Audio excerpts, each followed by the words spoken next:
खबरबात न्यूजमध्ये सर्व प्रेक्षकांचे हार्दिक स्वागत। आपण बघत आहात नगर परिषद रणधुमाळी 2025।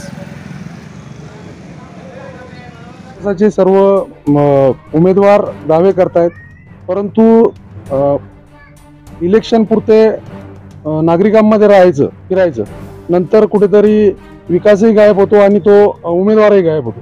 तर यांना आपण तेच विचारतोय की या भागामध्ये ज्या समस्या आहेत त्या सोडवण्यासाठी हे कसे प्रयत्न करणार? नाही, आता जे काही उमेदवार आलेले आहेत ते अतिशय मोठे उमेदवार म्हणता येईल आपल्याला, आणि ते पैशाच्या जोरावर कुठलाही निर्णय घेण्याची ताकद त्यांच्याकडे आहे।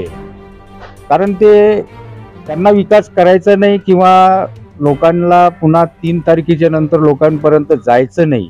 फक्त ते आज फक्त लोकांच्या समोर फक्त 3 तारखेच्या म्हणजे 2 तारखेपर्यंतच लोकांच्या सोबत राहतील आणि 3 तारखेला गायब होतील आणि लोकांच्या ज्या समस्या राहतील त्या काही सोडवण्याचा त्याचा काही उद्देश नाही किंवा काम बी नाही।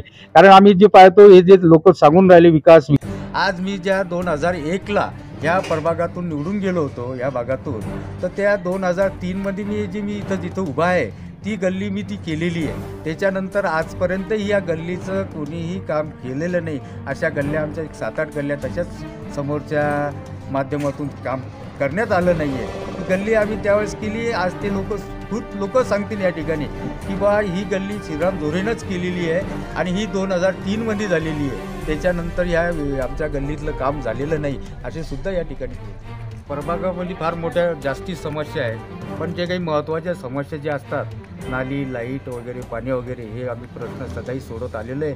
पण आज आमच्याकडे एक मोठा प्रश्न या ठिकाणी उत्पन्न झालेला आहे की ते आज पानगुळे यांच्या दवाखान्यापासून तर चांदईच्या शिवारापर्यंत ते जे रस्त्याचं रुंदीकरण यांनी 160 फुटाचं या ठिकाणी केलेलं आहे, हे आम्ही होऊ देणार नाही। कारण त्याच्यामध्ये गोरगरिबांचे जे काही प्रश्न आहेत, ते जे काही घरं तुटणार आहेत, आम्ही ते बिलकुल तुटू देणार नाही। कारण ह्या रोडची आम्हाला ह्या भागामध्ये गरजच नाही आहे। एवढा 4 पदरी जो रस्ता म्हणतो आपण, त्या रस्त्याची आम्हाला गरजच नाही आहे। आज त्याच्यामध्ये जे लोकांचे काही धंदे पाणी सुरू आहेत, घरं तुटतील, पण आम्ही ते मुळातच होऊ देणार नाही। हा एक मोठा प्रश्न या ठिकाणी आहे। क्रमांक 14 मध्ये आपण आता सध्या आहोत।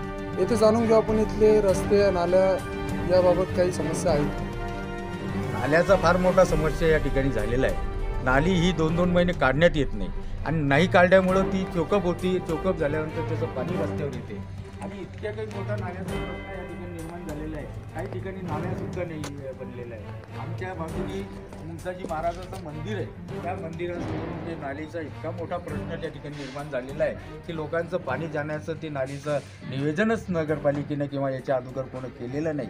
पण तो आम्ही मुद्दा हातात घेऊन ते लवकरात लवकर तो मुद्दा मार्गी लावणार आहे। रस्ते वगैरे चांगले आहेत का आपल्या प्रभागात? नाही, आता रस्ते तर आमच्या भागात आता चांगले राहिलेच नाही। कारण रस्ते काही सगळे आता 6 महिने अगोदर केले असतील आणि सगळे रस्ते खोदून ठेवले आणि खोदून ठेवल्यामुळे ते पाईपलाईनचं काम सुरू असतात, पण अतिशय बोगस भागातूनच रस्ते खोदून ठेवले आणि ते रस्ते खोदल्यामुळं आमच्या या ठिकाणच्या भागातल्या लोकांना जाण्या येण्यांना, लेकराबाळांना फार त्याचा मोठा त्रास या ठिकाणी निर्माण झालेला आहे। आणि ही जी योजना ते राबवत आहेत, पण ती योजना मंजूर झालेली आहे का काय झालेली आहे याचं सुद्धा आम्ही त्याच्यात लक्ष घातलं तर त्याचं असं नियोजन आहे की रस्ता खोदल्याबरोबर त्याच्यात पाईप टाकावे आणि पाईप टाकल्यानंतर त्याचे नळ कनेक्शन हे लोकांना द्यावे आणि त्याच्याचबरोबर त्या ज्या ठेकेदारांनीच तो रस्ता करून द्यायला पाहिजे। पण असं मला तरी आमच्या भागात कुठंच घडलेलं नाही आहे, नुसतं खोदून ठेवलेलं आहे आणि चिखली शहरातही ती परिस्थिती झाली। जनतेचं आव्हान म्हणजे आपलं की बा विकास हा नगरपालिकेच्या माध्यमातून होत असतो।